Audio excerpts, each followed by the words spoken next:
नमस्कार दोस्तों, मैं हूं प्रियंका चौरसिया। आपके अपने चैनल धर्म वेदी में आपका स्वागत है। कैसे हैं दोस्तों आप सब? आशा करती हूं कि आप सभी मंगलमय हो। आज के इस वीडियो में हम बात करने जा रहे हैं अहोई अष्टमी के त्योहार के बारे में कि ये त्योहार कब मनाया जाएगा, इस त्योहार का क्या महत्व होता है, इस वर्ष ये त्योहार कब मनाया जा रहा है और उसका शुभ मुहूर्त क्या है, इसकी पूजा विधि क्या है। तो जैसा कि आप सभी जानते हैं कि जो कार्तिक का महीना होता है हिंदू धर्म में बहुत विशेष महत्व रखता है। इस महीने में बहुत सारे त्योहार मनाए जाते हैं, जैसे दिवाली, करवा चौथ, अहोई अष्टमी। ये भी त्योहार इन्हीं में से एक है। अष्टमी का भी त्योहार है जिसे उत्तर भारत की स्त्रियां करवा चौथ के 4 दिन के बाद अष्टमी के दिन मनाती हैं। इस व्रत का महत्व यह है कि इस व्रत में महिलाएं अपने पुत्रों की दीर्घायु की कामना से, या जिस महिलाओं का संतान नहीं होता है वो संतान की कामना से भी इस व्रत को रखती हैं। तो चलिए, आपका ज्यादा समय ना लेते हुए अपनी वीडियो की ओर आगे बढ़ती हूँ। मुझे लाइक करिए, सब्सक्राइब करिए, नीचे दिए हुए कमेंट बॉक्स में जरूर करिए कि आपको मेरा वीडियो कैसा लगता है। सबसे पहले मैं आपको ये बता दूं कि अहोई अष्टमी का त्योहार इस वर्ष, वैसे प्रत्येक वर्ष अहोई अष्टमी का त्योहार कार्तिक मास के कृष्ण पक्ष की अष्टमी तिथि को मनाया जाता है।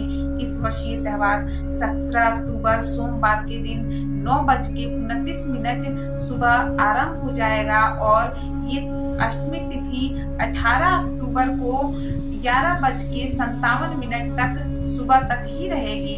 इसीलिए उदया तिथि 17 अक्टूबर को मानकर उसी दिन ये त्योहार हम मनाएंगे। अब है इसका शुभ मुहूर्त।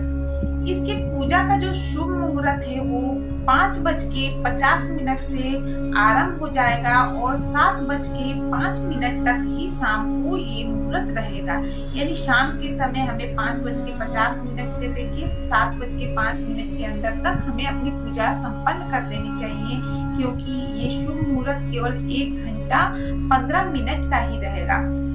तो दोस्तों इस दिन तारे को देखकर हम अर्घ देकर अपने व्रत का पालन करते हैं।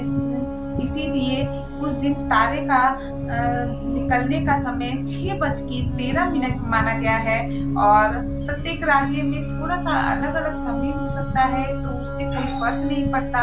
जब भी आपको 6:13 के बाद तारा दिख जाए, आप उसको अर्घ देके पूजा संपन्न करके पारण कर सकती हैं।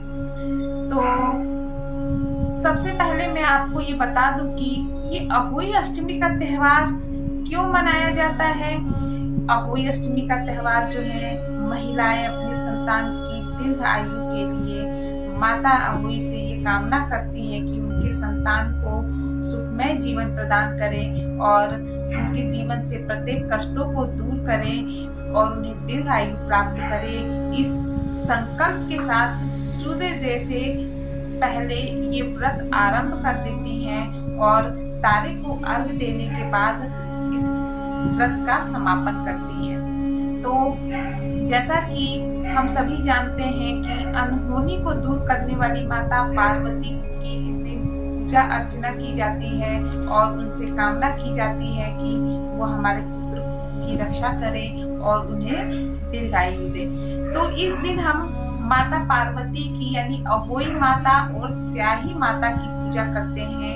इस दिन महिलाएं जो हैं गेरू से दीवार पर माँ अहोई की तस्वीर बनाकर उनके साथ साथ स्याही और उनके 7 पुत्रों की भी तस्वीर बनाकर उनकी पूजा अर्चना विधि विधान से करती हैं और माता के आगे एक कटोरी में चावल, मूली और सिंघाड़े सुबह रख देती हैं।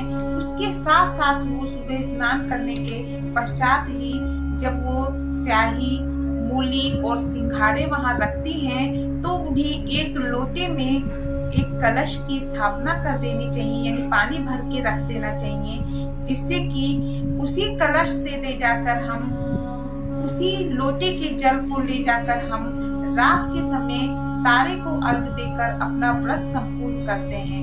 तो जब हम ये कर देते हैं वहां पे, तो जो हम करवा चौथ पे करवा प्रयोग में लाते हैं उसी करवे में पानी भरकर हमें उनके आगे सुबह रख देना है और उस लोटे के ऊपर उस करवे को रख देना है। ऐसा इसलिए किया जाता है कि उस करवे के जल को हम दिवाली के दिन अब करवा ही होना चाहिए। तो ऐसा करने के पश्चात शाम के समय स्त्रियां उसमें माता को, अहोई माता को 14 पूरियों और 8 पुए का भोग लगाती हैं और माता की विधि विधान से पूजा करती हैं। एक बात और दोस्तों कि जो दीवार पर गेरुए से फोटो बनाता है उसके अलावा एक विधि पूजा की और होती है कि वो चांदी की स्याही माता बनाकर भी उनका पूजन करती हैं। स्याही माता को रोली, अक्षत, भात आदि चढ़ाकर भी उनकी पूजा संपन्न की जाती है। परंतु जिनके पास चांदी का नहीं होता है वो दीवार पे ही तस्वीर बनाकर उनकी विधि विधान से पूजा करती हैं।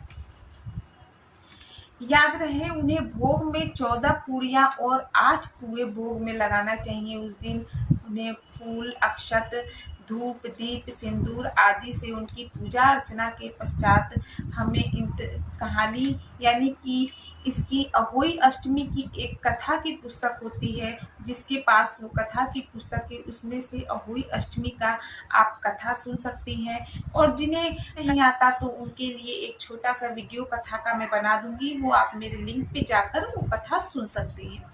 तो दोस्तों इस प्रकार से हम जब ये कथा समाप्त कर लेते हैं तो उस दिन हम अपने सास का पैर छू के उनसे आशीर्वाद लेके अपना पूजा संपन्न करते हैं और छत पे जाकर उसी कलश को जो हमने सुबह वहां पे स्थापित किया था लोटे के पानी को छत पे ले जाके उस दिन चांद की नहीं हमें तारे की पूजा करनी है और तारे को अर्घ देकर हमें अपने व्रत का समापन करना है। और जब हम ये सारा काम कर लेते हैं तो इस प्रकार से हमारा पूजा संपन्न हो जाता है। अपने पुत्र की दीर्घायु की कामना करते हैं हम भगवान माता पार्वती से और उनसे ये कहते हैं कि आप हमारे पुत्र को दीर्घायु दें और अपने पुत्र को भी उनके सामने शीश झुकाकर आशीर्वाद लेने के लिए कहते हैं। इस प्रकार से हम अपना व्रत संपन्न कर लेते हैं।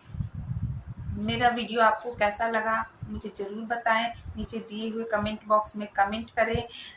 मैं आप फिर आऊँगी, तब तक आप अपना प्यार मुझ पर ऐसे ही बनाए रखें। नमस्कार।